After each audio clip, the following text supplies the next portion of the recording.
शाम की 5 बजने को है। दंगल में आप सभी का स्वागत है। मैं हूं आपके साथ चित्रा त्रिपाठी। लखीमपुर कांड पर उत्तर प्रदेश के रवैये पर सुप्रीम कोर्ट नाखुश है। आज सुप्रीम कोर्ट ने साफ पूछा कि अगर दफा 302 के तहत केस दर्ज हुआ है तो गिरफ्तारी क्यों नहीं हुई है। केंद्रीय मंत्री अजय मिश्रा के बेटे आशीष मिश्रा मामले के प्रमुख आरोपी हैं, लेकिन यूपी पुलिस अब तक उन्हें नोटिस पर नोटिस दे रही है, लेकिन कोई कार्रवाई नहीं की गई है। आशीष मिश्रा को मिली दूसरी नोटिस में उन्हें शनिवार सुबह 11 बजे तक यूपी पुलिस के सामने हाजिरी देनी है। ऐसे में आज दंगल का मुद्दा है कि आशीष मिश्रा पर राजनीतिक दबाव के तहत पुलिस हाथ नहीं डाल रही है। क्या सुप्रीम कोर्ट की नाराजगी के बाद आशीष मिश्रा के लिए मुश्किलें बढ़ गई हैं? वैसे अब अजय मिश्रा की ओर से बयान सामने आया है, जिसमें कहा गया है कि आशीष मिश्रा कल 11 बजे तक पुलिस के सामने सबूतों के साथ पेश होंगे। इस बीच कांग्रेस ने आरोप लगाया है कि आशीष मिश्रा को सरकार बचा रही है। अब सवाल यह है कि क्या वास्तव में सरकार की ओर से आशीष मिश्रा को बचाने का काम किया जा रहा है, या फिर सबूतों के साथ कल उनकी पेशी इस पूरे मामले में एक नया रंग लेगी। आज की बहस इसी मुद्दे पर शुरू करेंगे, उसके पहले यह रिपोर्ट देखिए।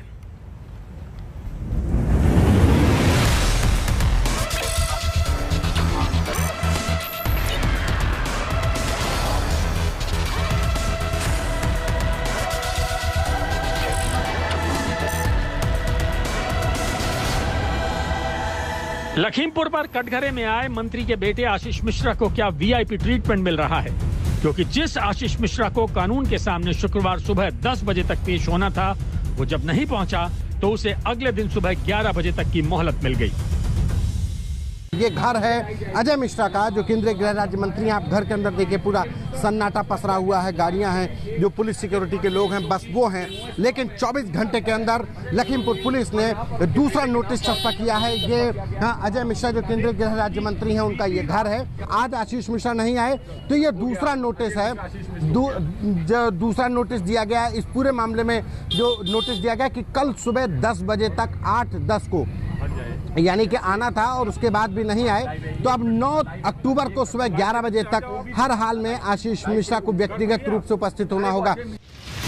लखीमपुर के मामले में आशीष मिश्रा पर दफा 302 के तहत मामला दर्ज हुआ है, लेकिन उसे लेकर यूपी पुलिस के नरम रवैये पर सवाल उठ रहे हैं। सुप्रीम कोर्ट में जब यूपी सरकार ने कार्रवाई की स्टेटस रिपोर्ट दाखिल की तो सुप्रीम कोर्ट ने भी सख्त टिप्पणी की।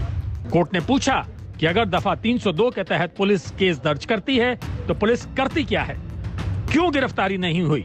पुलिस की जांच असंतोषजनक है। ये बात सुनिश्चित की जाए कि मामले के सबूत नष्ट न किए जाएं। लखीमपुर मामले पर सुप्रीम कोर्ट उत्तर प्रदेश सरकार से जवाबदेही चाहता है, और कोर्ट ने साफ किया है कि इस मामले में सीबीआई की जांच विकल्प नहीं हो सकती। कोर्ट के कड़े तेवर के बाद मंत्री अजय मिश्रा की ओर से भी बयान आया है, जिसमें आशीष की खराब तबीयत की बात हुई है और दावा हुआ है कि सबूतों के साथ वो शनिवार को पुलिस के सामने हाजिरी देगा। कि देखिए, मुझे कानून व्यवस्था पर पूरा भरोसा है। मेरे बेटे ने कल उनको नोटिस मिला था। आज कल उनका स्वास्थ्य कुछ गड़बड़ था। उन्होंने स्वयं ये कहा है कि कल मैं पेश होकर के अपना कथन, अभिकथन, साक्ष्य सब कुछ जांच एजेंसी के सामने देंगे, क्योंकि वो निर्दोष हैं और निर्दोष होने के कारण वो साक्ष्य देना चाहते हैं। लखीमपुर के मामले की संवेदनशीलता यूपी सरकार के लिए चुनौती बनकर सामने आई है, लेकिन पुलिस का रवैया अब भी सवालों के घेरे में है। लखनऊ से संतोष के साथ दिल्ली से संजय शर्मा, आज तक। इस पूरे मामले में आगे क्या होगा, सभी की निगाह इस पर बनी हुई है। इसी पर चर्चा के लिए खास मेहमान हमारे साथ जुड़ चुके हैं, उनका परिचय आपसे करवा देती हूं। भारतीय जनता पार्टी की ओर से प्रवक्ता गौरव भाटिया जी हमारे साथ मौजूद हैं। रोहन गुप्ता प्रवक्ता कांग्रेस पार्टी के हमारे साथ जुड़ चुके हैं। समाजवादी पार्टी की ओर से आशुतोष वर्मा जी हमारे साथ जुड़ चुके हैं। राजनीतिक विश्लेषक शांतनु गुप्ता हमारे साथ मौजूद हैं। इन सभी से चर्चा की हम शुरुआत करें, उसके पहले राजनीतिक प्रतिक्रियाएं सामने आई हैं। कांग्रेस पार्टी क्या बोल रही है और सत्ता पक्ष की ओर से क्या जवाब मिल रहा है, सुनिए दोनों नेताओं को। क्या यह साबित नहीं होता कि मोदी और योगी सरकारें अपराधियों के साथ खड़ी हैं, संविधान को बेड़ियों में बांधने वाले अपराधियों के साथ आपकी चुनी हुई सरकारें? अगर देश के गृह राज्य मंत्री पर 2004 से 2020 के बीच में कितने साल हुए? 15 साल नहीं, 17 साल। 17 साल तक अगर मुकदमा हत्या का लंबित रहेगा तो इस देश में कानून कैसे चलेगा? उत्तर प्रदेश राज्य में माननीय मुख्यमंत्री जी ने पहले ही लॉ एंड ऑर्डर के मामले में, कानून व्यवस्था के मामले में जीरो टॉलरेंस की नीति अपना रखी है। हम किसी भी स्थिति में उत्तर प्रदेश राज्य में कानून का राज स्थापित करने के लिए प्रतिबद्ध हैं। लखीमपुर की घटना का जहां तक सवाल है, उच्च स्तरीय जांच चल रही है और मामला सर्वोच्च न्यायालय में आ गया है। किसी भी मामले को उत्तर प्रदेश राज्य में रफा दफा नहीं किया जा सकता। माननीय मुख्यमंत्री जी ने निष्पक्ष जांच के आदेश दिए हैं और हम जांच के बाद जो भी तथ्य सामने आएंगे हम कड़ी कार्रवाई करेंगे। लखीमपुर पर सुप्रीम कोर्ट की जिस तरह की सख्ती सामने आई है, यकीनन यूपी सरकार को लेकर, वहां की पुलिस को लेकर बहुत सारे सवाल खड़े हो रहे हैं। इसी पर चर्चा को हम शुरुआत करने जा रहे हैं, लेकिन सबसे पहले मेहमानों को हम बता दें कि 1.5 मिनट का सबको वक्त दिया जाएगा और उसके बाद ही एक दूसरे के साथ आप क्रॉस क्वेश्चन कर सकते हैं। गौरव भाटिया जी, सबसे पहले आपके पास आते हुए, 302 के मामले में अगर स्थिति पूरी तरह से स्पष्ट है, धारा लगाई जा चुकी है, इतने दिनों के बावजूद आशीष मिश्रा की गिरफ्तारी क्यों नहीं हुई? सुप्रीम कोर्ट ये सीधा सवाल यूपी सरकार से पूछ रहा है। चित्रा जी, देखिए, सबसे पहले तो क्योंकि मैं अधिवक्ता हूं, सर्वोच्च न्यायालय का एक सेवक भी हूं, बड़ी जिम्मेदारी से एक बात कहूंगा। जो बात अब संज्ञान लेकर सर्वोच्च न्यायालय में लंबित हो गई है, जहां पे सर्वोच्च न्यायालय ने और उत्तर प्रदेश सरकार ने भी ये बात कही कि ये बड़ा ही संवेदनशील मामला है, उस पे मैं यहां टिप्पणी करूं, मैं ऐसा नहीं कर पाऊंगा। ये हो सकता है कि एंकर जो है वो टिप्पणी करे, हो सकता है कि विपक्षी अपनी गिद्ध राजनीति करे, लेकिन मैं बड़ी जिम्मेदारी से वो बातें जरूर बताऊंगा। कल भी मैं 6 बजे के शो पे आज तक पे था, हमने एक बात कही थी कि कानून से ऊपर कोई नहीं है, किसी का भी बेटा क्यों ना हो, लेकिन कानून के तहत कार्रवाई होगी। और आज आपका चैनल भी, चित्रा जी, दिखा रहा था कि दूसरी नोटिस चस्पा कर दी गई है। जो अभियुक्त हैं उनको कहा गया है कि वो विवेचना में पूरी तरह से साथ दें। दूसरी बात, 2 लोगों की गिरफ्तारी हुई है, ये बात आपके चैनल ने भी दिखाई है, मैं गलत नहीं होऊंगा, आप भी इस बात की पुष्टि कर सकते हैं। और तीसरी बात, मैं अजय मिश्रा जी को सुन रहा था, उन्होंने एक बहुत महत्वपूर्ण बयान दिया कि कल मेरा बेटा सामने पेश होगा और वो सारे प्रश्न जो पूछे जाएंगे उसका उत्तर देगा। हमें कल तक का इंतजार करना चाहिए। अब दूसरे भाग में मैं कुछ और बात करूं। चलिए, रोहन गुप्ता जी कह रहे हैं गौरव भाटिया की कल तक का इंतजार करना चाहिए। वहीं दूसरी तरफ मंत्री महोदय का यह जवाब है कि बेटा तो मेरा पूरी तरह से बेकसूर है, वो कहीं भागा नहीं है, राजनीतिक दलों की ओर से भ्रम फैलाने की कोशिश की जा रही है और निशाना कांग्रेस पर ही है। रोहन गुप्ता जी। चित्रा जी, मुझे लगता है कि जब रक्षक ही भक्षक बनाए तो ये परिस्थिति होनी है। 3 तारीख को ये सनसनीखेज हत्या का मामला हुआ और आज तक कोई एक्शन नहीं लिया गया। जिसके खिलाफ FIR है उसके ऊपर कोई एक्शन नहीं लिया गया। मुझे लगता है ये पहला मामला होगा, चित्रा जी, वहां पे जिसके खिलाफ FIR हुआ है उसको पुलिस के द्वारा इन्विटेशन दिया जाता है। ये पहला मामला होगा जहां पे पुलिस के अधिकारी उनका वेट करते हैं। वो और इस वक्त की बड़ी खबर मुंबई से सामने आ रही है। आर्यन खान को लेकर खबर यह है कि उनकी जमानत याचिका खारिज कर दी गई है। ऐसे में क्या आज की रात भी उन्हें जेल में ही गुजारनी होगी? ड्रग्स केस में आर्यन खान की जमानत खारिज हो गई है, ये बड़ी जानकारी इस वक्त सामने आ रही है। आपको बता दें, अपने आप में बेहद महत्वपूर्ण हो जाता है। आर्यन खान जो लगातार पहले एनसीबी की गिरफ्त में रहे, उसके बाद आज ही उन्हें जेल शिफ्ट किया गया है। लेकिन अब जानकारी ये मिली है कि ड्रग्स केस में आर्यन खान की ओर से जो जमानत की अर्जी उनके वकील की ओर से लगाई गई थी, वो अर्जी फिलहाल खारिज कर दी गई है। अब इस पूरे मामले में आगे क्या होगा? 8 के 8 आरोपियों की ओर से लगातार उनके वकील जिरह कर रहे थे, लेकिन यहां पर आर्यन खान के ऊपर ही सभी की निगाहें थी, लेकिन उनकी जमानत की अर्जी खारिज कर दी गई है।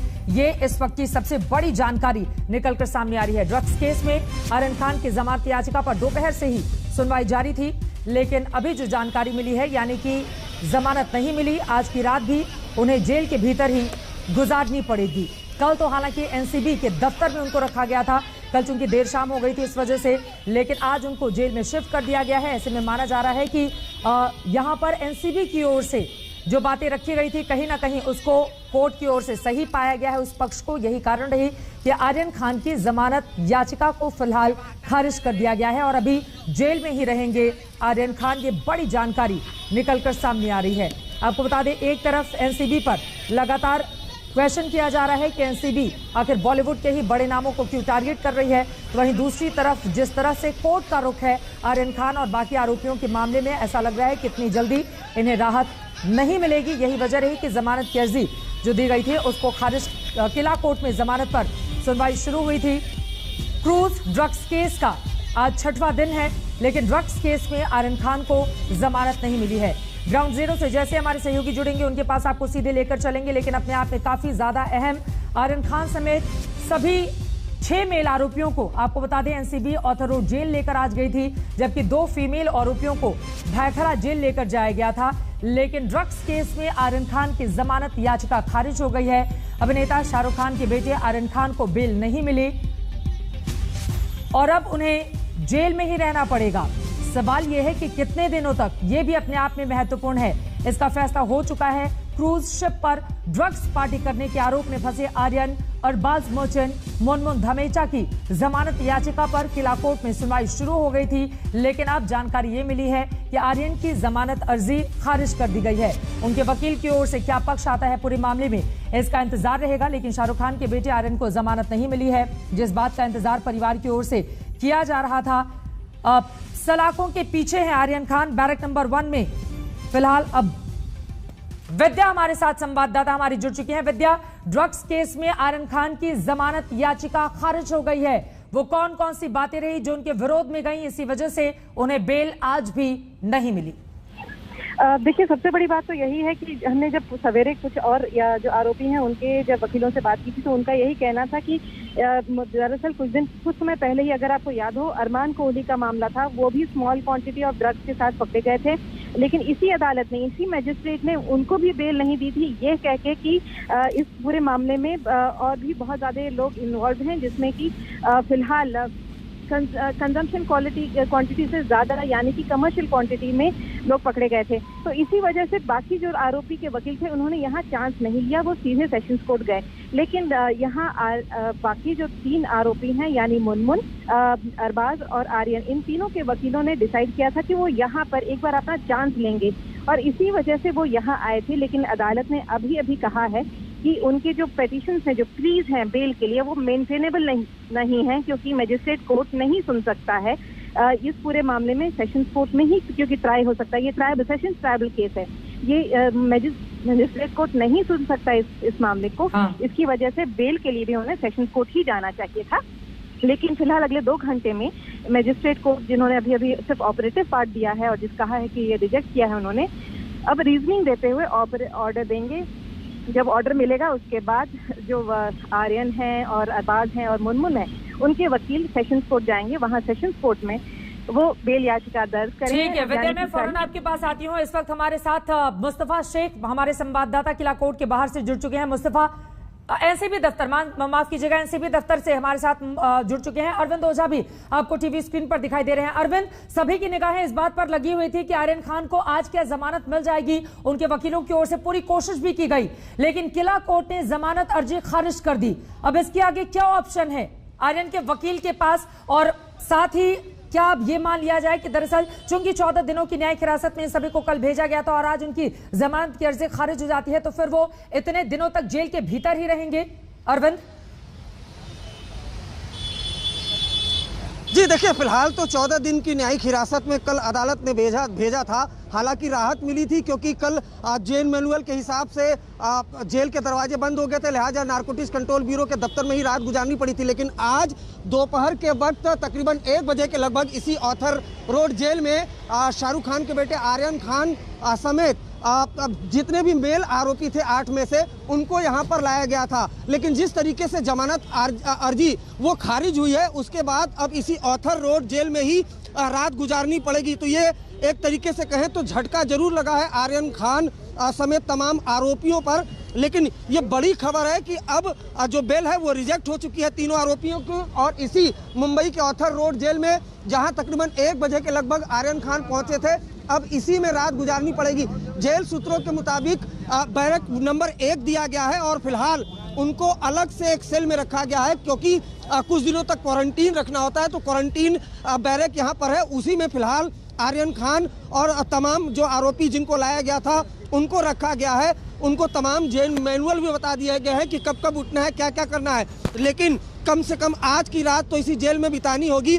और उनके वकील अब जो दूसरी कोर्ट है NDPS कोर्ट, उसमें फिर से जमानत की अर्जी दाखिल करेंगे रेगुलर बेल के लिए। ये अंतरिम बेल के लिए लगाई गई थी अर्जी, जिसको अदालत ने खारिज कर दिया। देखिए कल ही नारकोटिक्स कंट्रोल ब्यूरो के अधिकारी ने बता दिया था आज तक को कि हम टफ फाइट देंगे अदालत में, यानी हम जो जमानत अर्जी है उसका विरोध करेंगे। और आज नारकोटिक्स कंट्रोल ब्यूरो ने है और उसके ऊपर एडजुडिकेट करने का अधिकार है। और ASG ऑनरेबल ASG के साइड से यही आर्गुमेंट था कि क्योंकि ये मैटर सेशंस कोर्ट के पास कमिट किया गया है, इसके लिए सिर्फ सेशंस कोर्ट के पास ये अधिकार है, इनके पास अधिकार नहीं है।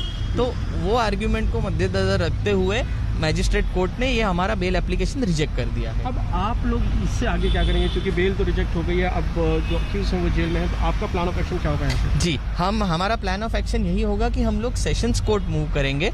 हम लोग जितना जल्दी ऑर्डर अपलोड होता है अगले दिन या उसके अगले दिन हम लोग सेशंस कोर्ट में हमारा बेल एप्लीकेशन डालेंगे और वहाँ पे हम लोग यही हमारे पॉइंट्स आर्ग्यू करेंगे कि हमारे खिलाफ कोई भी एविडेंस नहीं है जो हमें बाकी लोगों से कनेक्ट करता है, जिसकी वजह से हमें बेल दी जाए।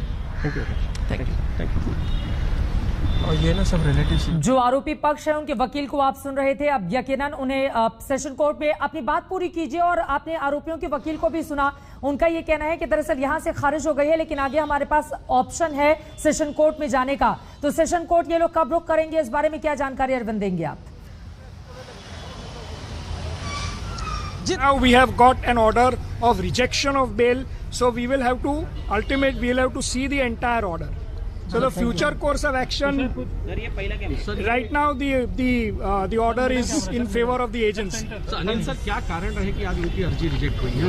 कारण तो अभी पता नहीं है। जज साहब ने क्लियरली बोला है कि रीजनिंग जो है वो जज साहब बाद में देंगे। कारण अभी जज साहब ने दिया नहीं है, तो मैं कुछ नहीं बोल सकता। मजिस्ट्रेट कोर्ट को अधिकार नहीं था, वो युक्तिवाद हुआ है कि मजिस्ट्रेट कोर्ट को अधिकार नहीं था, sessions court is the proper court. लेकिन कौन से ग्राउंड में साहब ने रिजेक्ट किया है वो सब रीजनिंग ऑर्डर आने के बाद ही हम पता कर सकते हैं। Thank you very much, I have covered everything, thank you very much. तो सभी को ऑर्डर का ही इंतजार है। फिलहाल किला कोर्ट की ओर से जमानत की अर्जी खारिज कर दी गई है। सेशन कोर्ट में ही अब आगे की सुनवाई होगी। ये सुनवाई कब होगी ये भी अपने आप में बड़ा सवाल है। अरविंद, अपनी बात पूरी करें आप और पीछे की तस्वीरें भी दिखाएं, क्योंकि यहाँ पर नया जो जेल मैनुअल आया है, 7 दिनों तक कोई भी अगर जाता है तो उसको क्वारंटीन रखा जाता है। बाकायदा उनके RC-PCR जो टेस्ट आई है वो भी नेगेटिव आई है। वो कहां पर है और विस्तार से जानकारी दीजिए, उसके बाद मुस्तफा के पास चलेंगे। अरविंद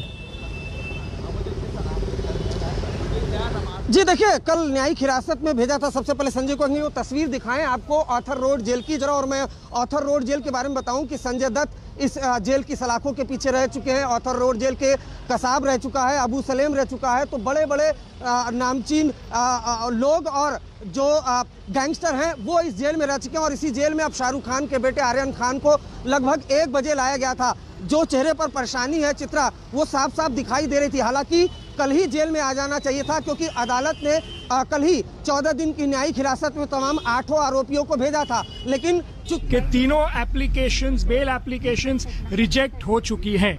धन्यवाद। तिन्ही बेल एप्लीकेशन जे आज कोर्टा पुढे होती त्याची डिटेल्ड सुनवाई झाली आणि कोर्टाने आता जे डिसिजन दिलं आहे, तिन्ही बेलची याचिका कोर्टाने नामंजूर केलेली आहे। तो बेल एप्लीकेशन नामंजूर कर दी गई है। सेशन कोर्ट में अगली सुनवाई होगी। सीधे मुस्तफा शेख का रुख करेंगे। मुस्तफा, कोई जानकारी मिली है कि सेशन कोर्ट में अगली सुनवाई इनकी जमानत याचिका पर कब होगी?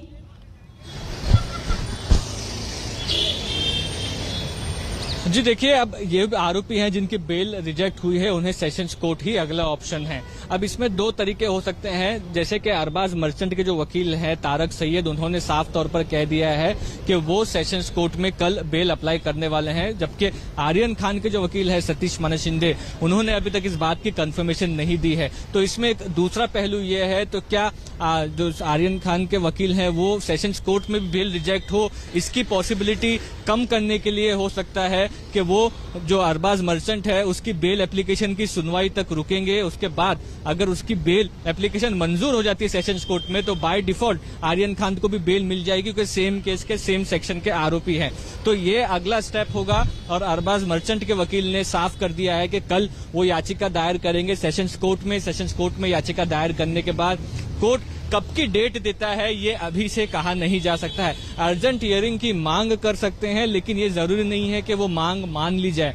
अब ये केस एक रूटीन प्रोसीजर के तहत चला गया है, जिसमें अब जब कल सेशंस कोर्ट में बेल की अर्जी दायर होती है उसके बाद सेशंस कोर्ट फिर से एनसीबी को इस केस में अपना रिप्लाई दायर करने के लिए कहेगा और वहां पर भी जिस तरह से मजिस्ट्रेट कोर्ट में आर्ग्यूमेंट्स हुए हैं वहां पर भी सेम आर्ग्यूमेंट्स होंगे। उसके बाद सेशंस कोर्ट देखेगा कि केस में कितना मेरिट है और प्रीवियस जो केस प्रेसिडेंट्स है ऐसे केसेस के लिए, ऐसे सेक्शंस के लिए वो क्या है। अगर उस केस में सेक्शंस में बेल रेगुलरली सेशंस कोर्ट में मिलती होगी तो इसमें भी मिल जानी चाहिए। हमारी जहां तक जानकारी है ऐसे केसेस में जब जुडिशियल कस्टडी होने के बाद बेल मिल जाएगी, लेकिन ये मजिस्ट्रेट कोर्ट ने साफ कर दिया है कि बेल लेने का जो सही माध्यम है, जो सही प्लेटफॉर्म है वो स्पेशल एनडीपीएस कोर्ट यानी कि सेशंस कोर्ट है, ना ही के मजिस्ट्रेट कोर्ट।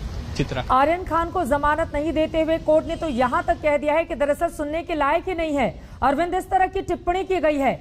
अब आगे क्या होगा इस पूरे मामले में? सेशन कोर्ट कब मूव किया जाएगा? सभी की नजर इस बात पर ही टिकी हुई है, क्योंकि फैमिली वाले हों चाहे उनके जितने भी वकील हों, उन लोगों की यही कोशिश है इस कोर्ट से उस कोर्ट लगातार वो लगे हुए हैं ताकि जल्द से जल्द जमानत हो। लेकिन वो कौन कौन सी बड़ी बातें हैं जो लगातार आर्यन खान के खिलाफ जारी हैं जिसकी वजह से उनको जमानत नहीं मिल पा रही है? अरविंद जी चित्रा, मैं सबसे पहले तो ये बताऊं कि देखिए कल नारकोटिक्स कंट्रोल ब्यूरो की टीम को झटका लगा था क्योंकि वो कस्टडी की मांग कर रहे थे, लेकिन आज कहीं ना कहीं आर्यन खान समेत जो तमाम आरोपी हैं उनको झटका लगा क्योंकि नारकोटिक्स कंट्रोल ब्यूरो ने अपना पॉइंट स्ट्रांग रखा है। अदालत ने रिप्लाई मांगा था जब बेल की अर्जी दाखिल की गई थी तो रिप्लाई दिया नारकोटिक्स कंट्रोल ब्यूरो की टीम ने। नारकोटिक्स कंट्रोल ब्यूरो की टीम का कहना है कि अभी जाँच जारी है और इसमें कई आरोपी ऐसे हैं जो काफी इन्फ्लुएंसर हैं, जो अपना प्रभाव रखते हैं। ऐसे में जांच के साथ छेड़छाड़ की जा सकती है, इसलिए जमानत नहीं दी जाए। लेकिन आपको बताऊं जो सबसे बड़ी बात है कि कल ही इस बात को क्लियर कर दिया था नारकोटिक्स कंट्रोल ब्यूरो के जो वकील हैं उन्होंने, क्योंकि जब बेल जो इंतरिम बेल मूव की गई थी मजिस्ट्रेट के सामने तभी जो नारकोटिक्स कंट्रोल ब्यूरो के वकील हैं उन्होंने कह दिया था कि ये जो बेल है ये तो एनडीपीएस जो कोर्ट है, स्पेशल सेशन कोर्ट, वहां पर होती है। हालांकि फिर भी आर्गुमेंट हुआ और आज बेल लगाई गई थी जो रिजेक्ट हो गई। जरा हम आपको तस्वीर एक बार फिर दिखाते हैं कि ऑथर रोड के बाहर सुरक्षा व्यवस्था हालांकि अमूमन रहती है लेकिन इतनी सुरक्षा नहीं होती है, लेकिन सुरक्षा व्यवस्था बढ़ा दी गई है चूंकि काफी हाई प्रोफाइल मामला है, मीडिया का जमावड़ा है यहाँ पर। और इसी गेट से तकरीबन 1 बजे के लगभग जब आज तक के कैमरे में तस्वीरें कैद हुई थी आरोपियों को लाया गया था। आपको बताऊं कि कुल 8 आरोपी जिनको जुडिशियल कस्टडी में भेजा गया था उसमें जो महिला कैदी हैं, फीमेल कैदी, उनको भाई खला जेल भेजा गया, जबकि मेल जो कैदी थे जिसमें आर्यन खान भी थे उनको इस ऑथर रोड जेल में लाया गया। 1 बजे के लगभग लाया गया। जेल सूत्रों के मुताबिक जब भी कोई नया कैदी आ रहा है कोरोना की गाइडलाइंस के मुताबिक उसे अलग से एक बैरक में रखा जाता है। ऑथर रोड के बैरक नंबर 1 में फिलहाल आर्यन खान समेत जितने भी लोग आए हुए हैं उनको रखा गया है और जब 5 दिन बाद ये देखा जाएगा कि कोई सिम्टम्स नहीं है उसके बाद उनको एक साधारण जो जेल होती है उसमें रखा जाता है। उनको जेल के कपड़े भी दिए जा चुके हैं, लेकिन ये कहीं ना कहीं तगड़ा झटका है आर्यन खान को, उनके वकीलों को, क्योंकि जिस तरह के चार्जेस थे ऐसे में उम्मीद ये लगाई जा रही थी कि बहुत आसानी से बेल मिल जाएगी क्योंकि आर्यन के पोजीशन से किसी भी तरीके का ड्रग्स बरामद नहीं हुआ था। और ये बात मैं फिर बताऊं चित्रा कि कल ये बात जो नारकोटिक्स कंट्रोल ब्यूरो के वकील हैं अनिल सिंह, उन्होंने बकायदा कहा था जब सतीश मानसिंदे ने बेल एप्लीकेशन मूव की थी कि मजिस्ट्रेट के सामने इस बेल की सुनवाई नहीं हो सकती, एनडीपीएस कोर्ट में ही जाना होगा। लेकिन मैं लौटूंगी आपके पास। विद्या हमारे साथ जुड़ चुकी हैं, कोर्ट के भीतर उनकी मौजूदगी थी, लगातार वो नजर बनाई हुई थी। विद्या, विस्तार से बताइए कि क्या कुछ हुआ है कोर्ट के भीतर। सतीश मानु शिंदे की ओर से बार बार ये कहा जाता रहा है कि देखिए कम मात्रा में भी ड्रग्स की बरामदगी होती है तो हाईकोर्ट की ओर से बेल दे दी जाती है और मेरे क्लाइंट के पास से तो कुछ बरामद ही नहीं हुआ। हुआ, उसके बावजूद तमाम दलीलों को दरकिनार करते हुए आज भी आर्यन खान को बेल नहीं मिलना, ये क्या दर्शाता है? क्या कुछ हुआ कोर्ट में, बताइए विद्या विस्तार से। जी देखिए, अगर इस पूरे मामले में अगर आप देखें तो भले ही आर्यन खान के पास से कुछ नहीं मिला हो, लेकिन इस पूरे मामले में कंज्यूमर जो बहुत बड़ा क्वांटिटी ऑफ ड्रग मिला है, यानी कि कमर्शियल क्वांटिटी का ड्रग आर्यन खान से भले ही ना मिला हो, बाकी जो शिप पे क्रूज पे जो लोग थे उनके पास से भी स्मॉल क्वांटिटी मिला हो, लेकिन क्योंकि बाकी जो ड्रग सप्लायर्स थे जिनकी यहाँ से ड्रग प्रोक्योर कर रहे थे ये सब लोग, उनके यहाँ पर जो कमर्शियल क्वांटिटी ऑफ ड्रग मिला है, इसके एवज में अदालत ने माना कि 27A का जो सेक्शन लगता है वो ज्यादा सीरियस है, उसकी वजह से वो सेशंस ट्राइबल केस है। ये मजिस्ट्रेट कोर्ट का जो ये मजिस्ट्रेट कोर्ट है ये इस पूरे मामले की सुनवाई नहीं कर सकता है, और जब मजिस्ट्रेट कोर्ट इस मामले की सुनवाई नहीं कर सकता तो बेल भी नहीं सुन सकता। इसी वजह से मानस शिंदे बार बार कह रहे थे कि जब आप रिमांड दे सकते हैं तो आप बेल भी दे सकते हैं, लेकिन अनिल सिंह बार बार एडिशनल सॉलिसिटर जनरल जो खुद यहाँ आए थे वो बार बार कह रहे थे कि आपके पास पावर ही नहीं है बेल देने का। यही वजह है पूरी जरह के बाद अनिल सिंह ने, क्योंकि मेंटेनेबिलिटी के इशू पर ही सबसे बड़ा जो इशू रेज किया था, उसके बाद अदालत ने खुद माना कि मेंटेनेबल नहीं है ये पूरा मामला, यहाँ पर इन्हें सेशंस कोर्ट ही जाना चाहिए। यही वजह है कि डिटेल्ड ऑर्डर तो अभी नहीं मिला है, 2 घंटे और लगेंगे। मजिस्ट्रेट ने खुद ने बोला कि इतना आर्ग्यूमेंट हुए हैं भाई दिन भर में, तो लंबा चौड़ा आर्ग्यूमेंट को लिखने भी समय लगेगा, 2 घंटा मुझे लगेगा, लेकिन अभी जो रीजनड ऑर्डर बाद में मिलेगा, लेकिन ऑपरेटिव ऑर्डर में उन्होंने यही कहा कि मेंटेनेबल नहीं है। इसलिए अब यहाँ से सारे वकील जो 3 लोग आए थे वो अब सेशंस कोर्ट का रुख करेंगे। तो क्या वो अभी जाएंगे सेशन कोर्ट, क्योंकि इस समय तो शाम के तकरीबन 5:30 होने के लिए जा रहे हैं, तो सेशन कोर्ट का कब रुख किया जाएगा, इस बारे में कोई जानकारी मिल पाई है विद्या? देखिए, जो इस पूरे मामले में 8 लोग हैं जिनकी जुडिशियल कस्टडी कल हुई थी, जो 2-3 लोग हैं जिनके पास इंटरमीडिएरी क्वांटिटी, यानी जैसे नूपुर जैसे लोग जिनके पास से कमर्शियल क्वांटिटी नहीं, स्मॉल क्वांटिटी नहीं, बीच की क्वांटिटी मिली थी, उन लोगों ने ऑलरेडी अप्रोच कर लिया है सेशंस कोर्ट में। उनकी हो सकता है कल या मंडे को सुनवाई भी हो जाए, लेकिन क्योंकि ये लोग यहाँ पर आए हुए थे सेशंस कोर्ट में, इन्होंने फाइल नहीं किया था। अरबाज के वकील से मेरी साफ साफ बात हुई, उन्होंने साफ कहा कि वो पहुंचे ही नहीं है सेशंस कोर्ट। अब यहाँ का ऑर्डर लेके वो जाएंगे और वहाँ पर वो अभी बात करेंगे। अब एक बार मैं बात करने की कोशिश करती हूँ, इस वक्त हमारे साथ अद्वैत सेठना है, अद्वैत सेठना से बात करेंगे। सेठना, आपको क्या लगता है, what has really worked in your favor?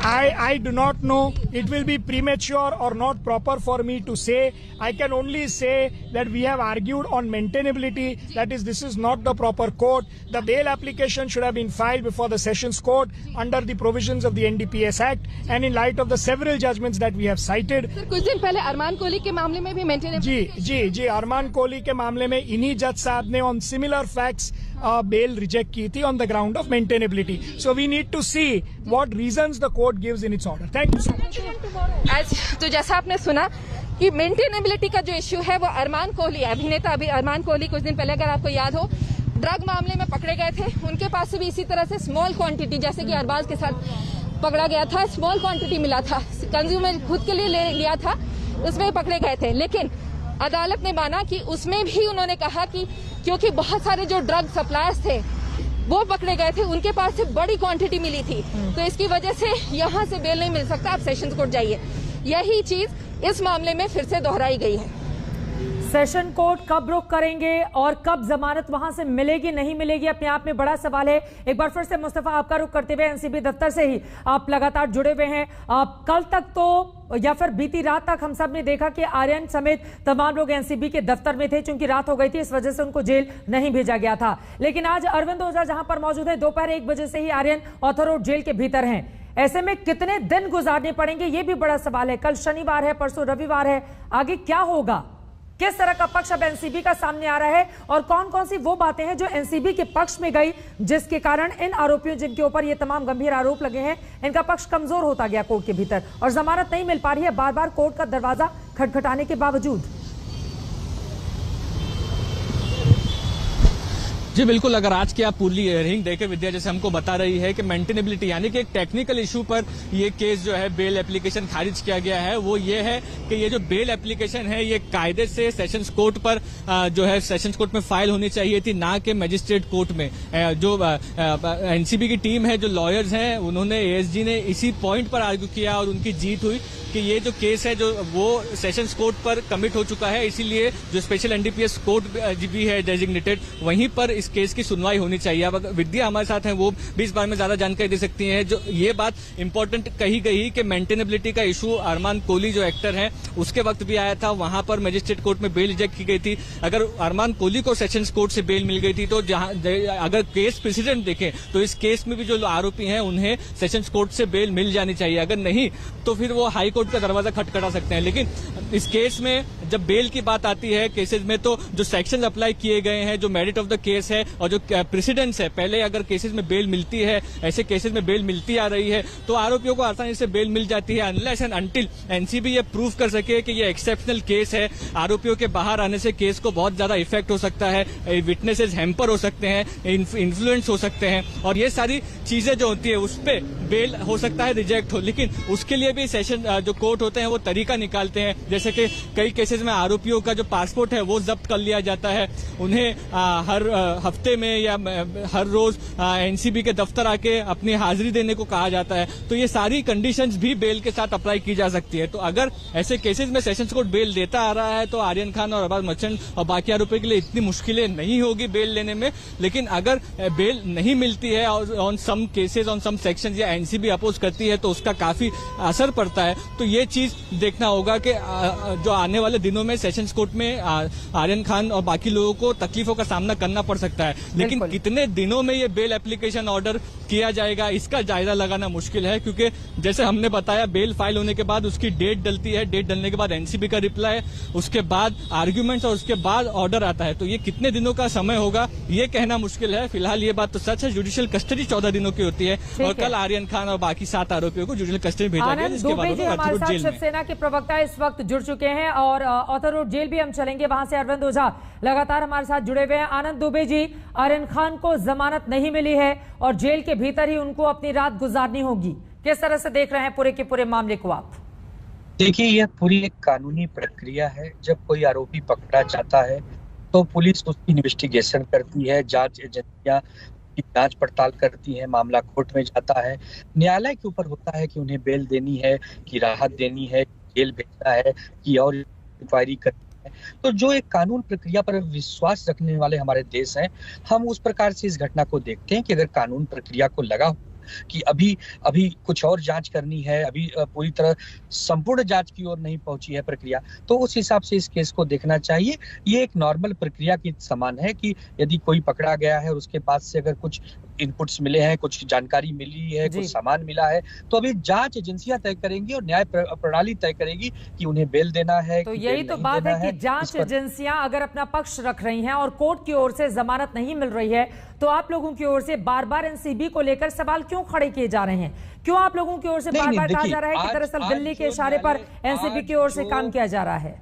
आज जो न्यायालय ने अपनी भूमिका स्पष्ट की है, जो न्यायालय ने आज अपना फैसला दिया है, मैं उस पर कुछ नहीं कहना चाहूंगा। न्यायालय में मामला है, लेकिन मैं इतना कहना चाहूंगा कि अगर न्यायालय को लगता है कि अभी बेल देने का सही समय नहीं है, तो हम उनका सम्मान करते हैं और न्यायालय प्रक्रिया पर सभी देशवासियों को भरोसा होना चाहिए।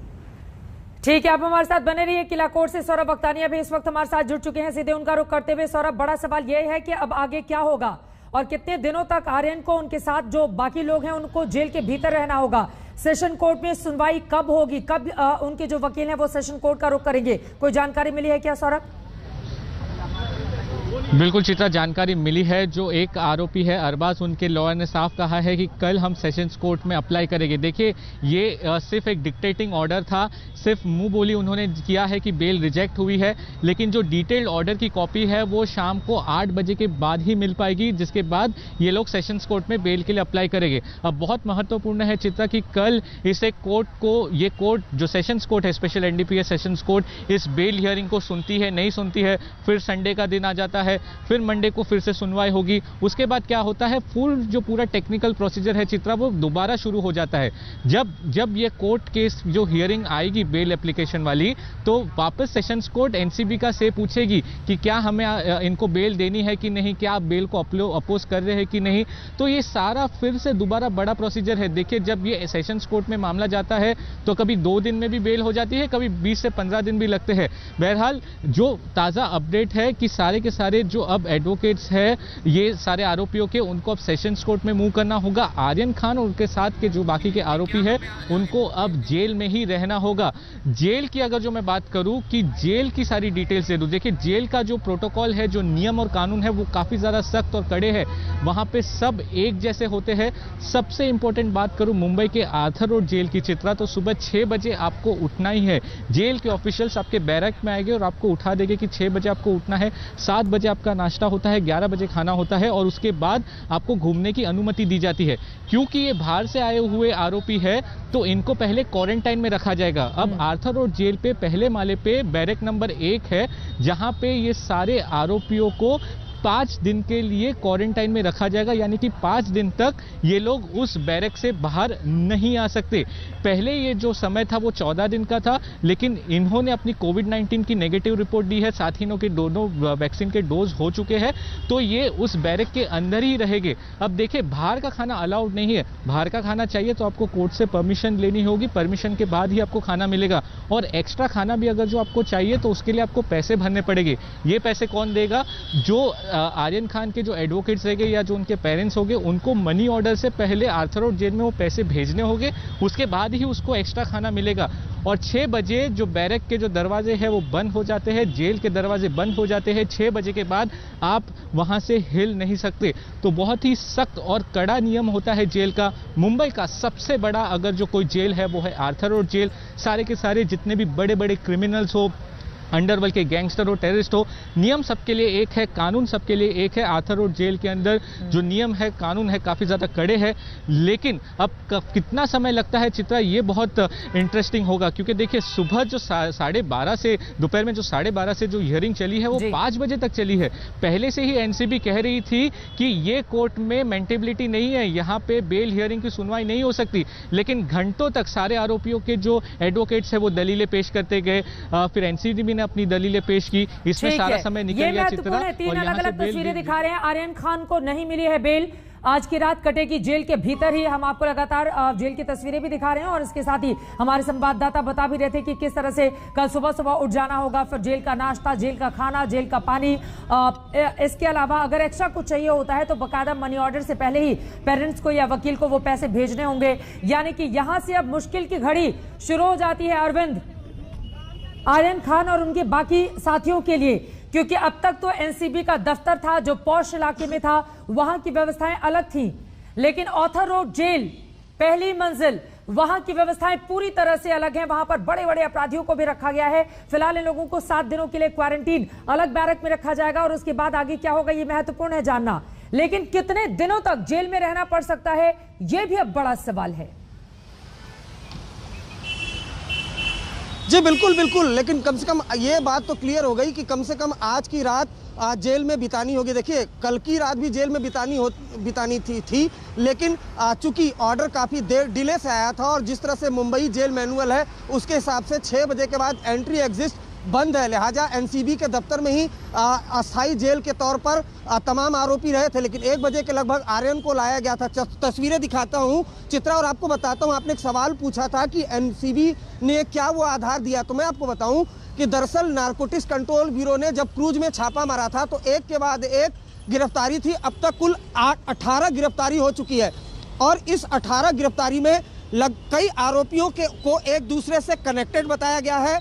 एक बड़े सिंडिकेट के तौर पर नारकोटिक्स कंट्रोल ब्यूरो ने अपनी जांच में ये दिखाने की कोशिश की है। साथ ही साथ इस जांच में आर्यन खान को तो गिरफ्तार किया ही गया था, अभी हाल में ही एक नाइजीरिया मूल के शख्स को, एक विदेशी नागरिक को गिरफ्तार किया गया और एनसीबी ने ये एस्टेब्लिश किया कि ये इंटरनेशनल इसमें एक लिंक भी है। 7 सीजर इसमें 7 सीजर किया है नारकोटिक्स कंट्रोल ब्यूरो ने ड्रग्स का, जिसमें 2 कॉमर्शियल क्वांटिटी के हैं। तो इसलिए ये केस जो है काफ़ी ज़्यादा स्ट्रांग बनाया है नारकोटिक्स कंट्रोल ब्यूरो ने।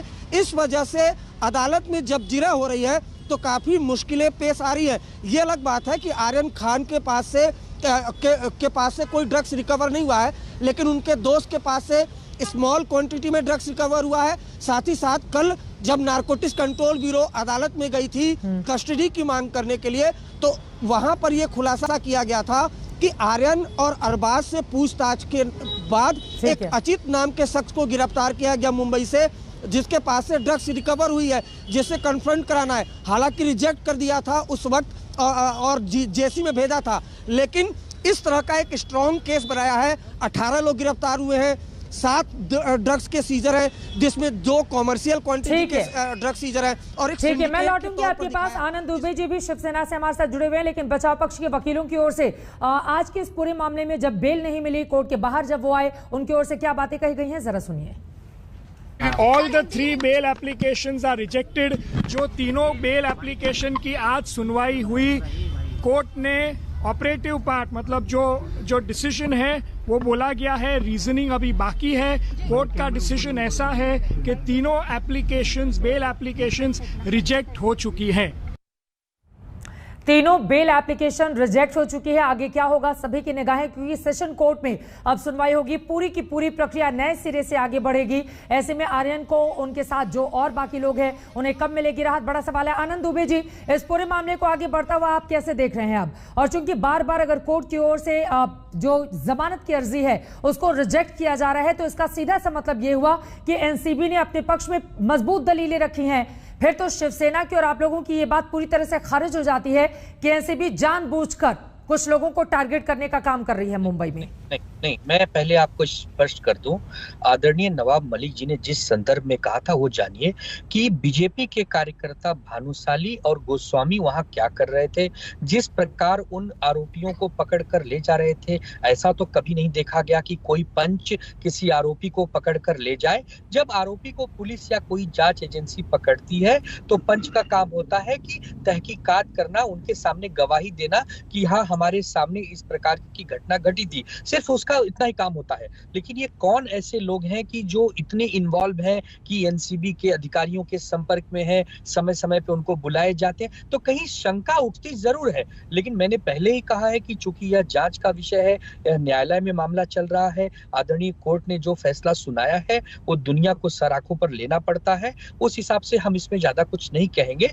लेकिन अगर कोई जानबूझकर किसी एक व्यक्ति या किसी इसको परेशान करता है तो कहीं न कहीं शंका मन में उठती है। तो जानबूझकर कहाँ 18 लोग हैं, जानबूझकर कहाँ किया जा रहा है, यही तो सवाल उधर से उस प्रक्रिया में वो जो शाहरुख खान के बेटे को लेकर जो 2 व्यक्ति जा रहे थे रात को, जो हमने मीडिया के माध्यम से देखा, आदरणीय नवाब मलिक साहब ने बताया, मैं उस पर शंका जाहिर कर रहा हूं कि ये 2 बीजेपी के ही कार्यकर्ता क्यों निकले। क्या कोई और सामाजिक संगठन, कोई एनजीओ, कोई और भी बहुत सारे ऐसे समाज में तत्व होते हैं जो कि आकर पुलिस की मदद करते हैं? तो कहीं न कहीं इसका एक तार जोड़ने का एक प्रयास होगा कि उसकी जांच होनी चाहिए, ऐसा आदरणीय नवाब मलिक साहब का कहना है। बीजेपी के नेता रहते तो इसका जवाब मैं जरूर लेती, लेकिन चूंकि एनसीबी चीफ से बातचीत की थी अरविंद ओझा ने, अरविंद आपको सीधे लेकर आते हुए, बीजेपी के नेता की वहां पर मौजूदगी को लेकर सवाल आपने पूछा था, उस पर क्या जवाब दिया गया था समीर वानखेड़े की ओर से?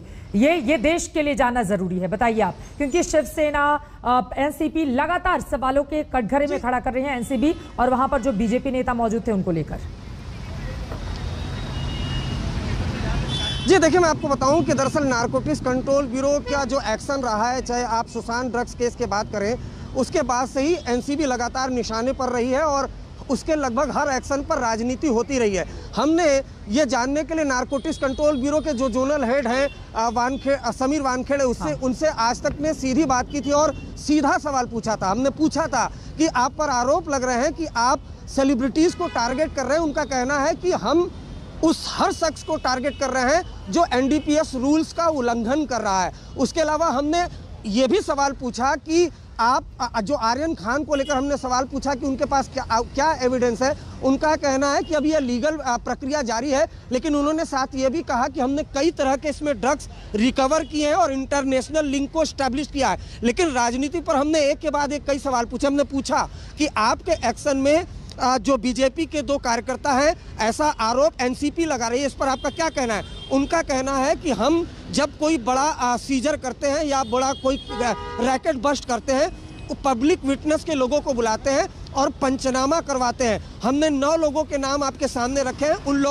9 लोगों ने पंचनामा किया है, जिसमें 2 ऐसे शख्स थे जिनका हमने पंचनामा कराया था, जिस पर आरोप लगा रही थी एनसीबी। लेकिन हाँ, यहाँ पर एक सवाल जरूर उठता है चित्रा, नारकोटिक्स कंट्रोल ब्यूरो पर एक सवाल उठता था, हमने वो पूछा भी कि अगर आपने पंचनामा कराया या हो सकता है वो आपके मुखबिर हो, बावजूद उसके वो आरोपी को कैसे पकड़ करके एनसीबी के दफ्तर तक ले जा रहे हैं? तो नारकोटिक्स कंट्रोल ब्यूरो के जो चीफ समीर वानखेड़े थे, उनका कहना था कि हमने बीजेपी के नेता राम कदम जी इस वक्त हमारे साथ जुड़ चुके हैं इसी पूरे मामले पर। राम कदम जी, चूंकि शिवसेना के सवाल जस के तस हैं, बीजेपी नेताओं की वहां पर मौजूदगी को लेकर बार बार सवाल पूछे जा रहे हैं कि इसी के कारण आप लोगों की मंशा पर शक होता है और एनसीबी की जो कार्रवाई चल रही है उससे लगता है कि दरअसल कुछ पर्टिकुलर लोगों को टारगेट करने का काम किया जा रहा है। आज फिलहाल किला कोर्ट ने जमानत की अर्जी आर्यन खान की खारिज कर दी है, कैसे देख रहे हैं आप इसको? देखिएगा कि जहां तक विपक्ष के लोगों का आरोपों का सवाल है, एक बात स्पष्टता से कह दूं कि एनसीबी हो, पुलिस हो, इनका इन्फॉर्मर किसी भी जाति का, धर्म का या किसी भी दल के विचारधारा का सम्मान करने वाला हो सकता है। अब सवाल ये नहीं कि वो किस दल की विचारधारा का सम्मान करता है, क्या वो भाजपा का कार्यकर्ता है, और ये है कि क्या उसने जो इंफॉर्मेशन एनसीबी को दी वो देश के लिए, देश के नौजवानों को बचाने के लिए क्या बेहतर इंफॉर्मेशन है या बहुत अच्छी इंफॉर्मेशन दी है जिसके कारण एक ड्रग का बड़ा नेक्सस सामने आया है? तो इसका जवाब आता है कि हाँ, उसने एक अच्छी इंफॉर्मेशन दी है जिसके कारण जो ड्रग पेडलर है, जो ड्रग बेच करके हमारे नौजवान जो पूरी कौम है उसको खत्म करने का जो दुस्साहस कर रहे हैं, वो उनके लिए उसने एक अच्छी इंफॉर्मेशन दी है। तो उसकी इंफॉर्मेशन को देखने का प्रयास करिए। हाँ, वो लोगों को पकड़ के खींच करके जा रहा था, इसका कोई समर्थन नहीं कर सकता, उसके ऊपर चर्चा हो सकती है, पर उसकी इंफॉर्मेशन जो ड्रग्स पेडलर की इंफॉर्मेशन है, जो वहां पर जो ड्रग कंज्यूम कर रहे थे उसकी इंफॉर्मेशन है, इस इंफॉर्मेशन पर हम टिप्पणी कैसे कर सकते हैं?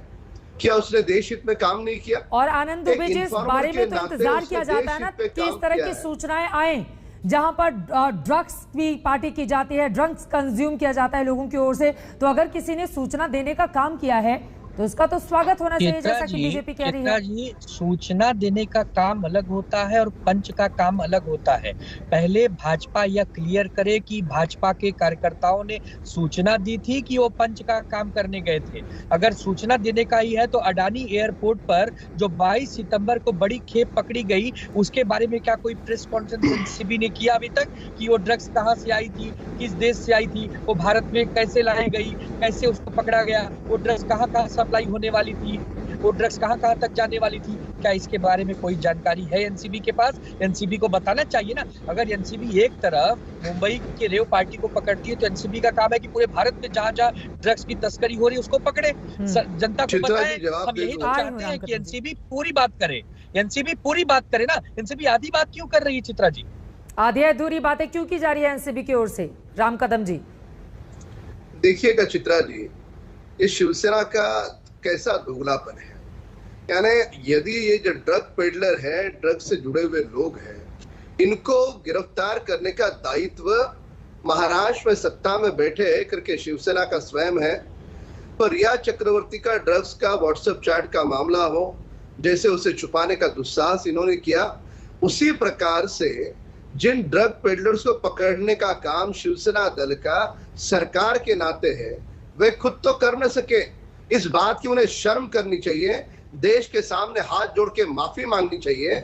दूसरी ओर वो ड्रग पेडलर का समर्थन कर रहे हैं, उनके मंत्री पत्रकार वार्ता लेकर के जो ड्रग माफिया पर टूट पड़ रहे हैं, उन जाबाज ऑफिसर को अपमानित करने का काम कौन कर रहा है? ये शिवसेना सरकार के मंत्री कर रहे हैं। यानी आप ड्रग पेडलर का क्या समर्थन करोगे? क्या वाजे जैसे लोग जो वसूली कर रहे थे, हफ्ता वसूली, वैसे इन ड्रग माफिया से क्या आपको हफ्ता वसूली आ रही थी? क्या उसी के कारण आपकी मजबूरी है कि उनका समर्थन करना? इन बातों का जवाब शिवसेना दल को देना होगा। पर जिस प्रकार से मुंबई और महाराष्ट्र में धड़ल्ले से ड्रग का व्यापार चल रहा है, कहीं ना कहीं बहुत बड़े पैमाने पर हफ्ता वसूली जो हमने अतीत में भी देखी थी, उसी प्रकार की हफ्ता वसूली ये शिवसेना दल के सरकार तक हो रही है। क्या उसी के कारण आज खुल करके किसी भी आजादी के बाद देश के प्रांत पे हमने नहीं देखा कि इस प्रकार से ड्रग माफिया का कोई समर्थन करे?